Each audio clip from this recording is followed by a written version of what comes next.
So, welcome to the stone hands, to the hands of stone. With those beautiful hands, we can shape our own reality to give a sharpened voice to our deepest dreams. So, welcome to our channel and welcome to the woods in the midst of the nature. Today, I'm going to discuss the ideas of rewilding and creating an eco-village. Can we have them both?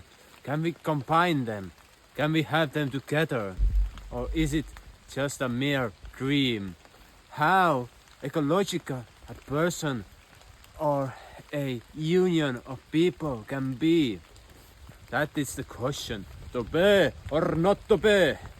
To be or not to be, you understand. So, we are in the midst of our own forest. Okay, this is our green corridor by the side of the road, and we have our own road. That is amazing. That is a special thing. This is a rarity, and we have this opportunity to create over here whatever we want to do. There are no constraints. There are no limits. The only limit is the imagination or the wish to change the nature. Are we the shepherds? Are we the caretakers of the land? Or are we planners? Are we reckless planners who will build a concrete jungle over here? Not really. But yeah, the question is, how far can we go? As we have 3.5 hectares of land.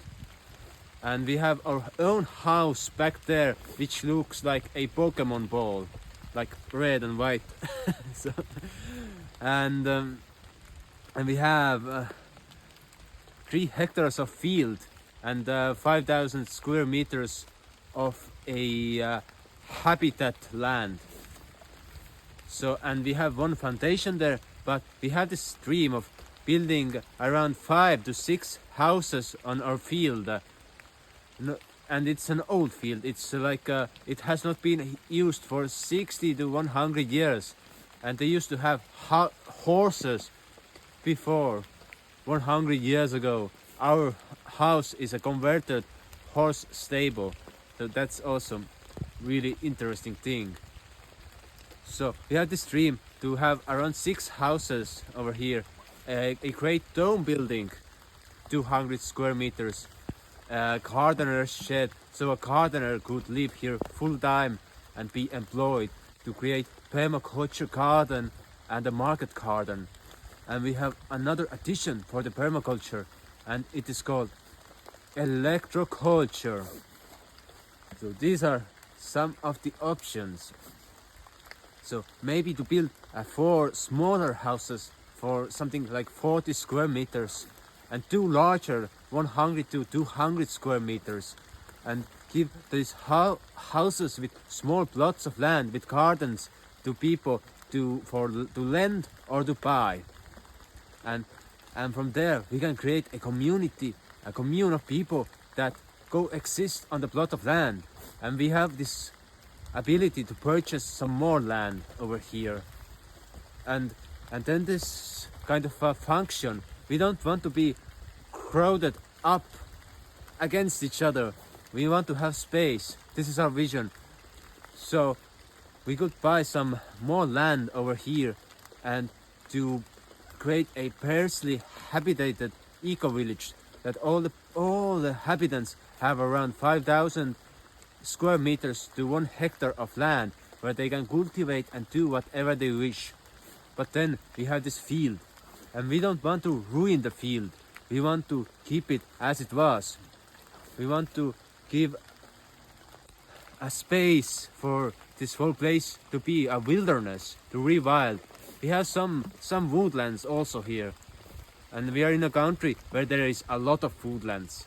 If you are in like in UK or somewhere, then you have really little woodlands. Like really, we have like 60% of woodland over here, maybe even more, but some of them have been clear cut, so that's not a woodland anymore, but touristically it is. and we are planning and fighting with our self-conscience. What is the right thing to do? And we have one architect who is helping us to navigate through this process, that we could learn what is the best option for us to choose. But it will be the houses that we are going to build, they will be ecologically sound, from sustainable materials.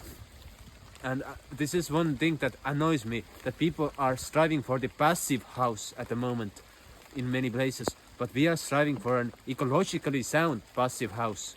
That's even better, that the materials could be from hempcrete or wood fiber insulation, depending. It depends on the finishing and etc. Or we could build some log cabins, as it is a tradition over here to build log cabins. So we have different options, and we had this idea, okay, if we will not rewild the whole place, can we instead have horses over here, have this community who takes care of horses and shares this joy.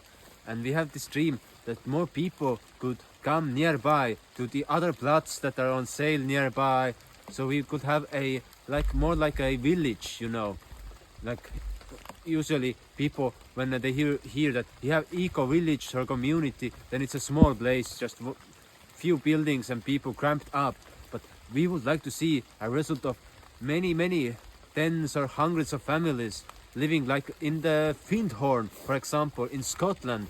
Findhorn is a great example of a city, of an ecologically sound city that has been created by visionaries who had dreams while having their poo in a loo in a parking lot. And the god came and told, you will have the greatest cabbages in the world. And they had. So it's all doable.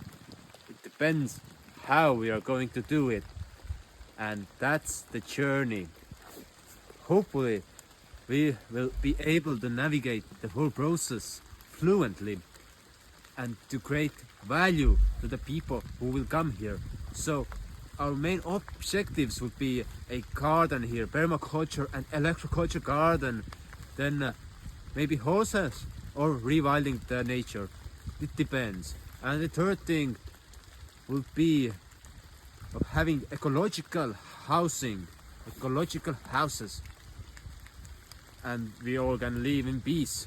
Okay, and the dome building that we are planning could be an event center. We could have events of sound healing and home school, something like that, etc. So these were the ideas about the eco-village, and I will carry on with our project and tell you next time even more. So bye.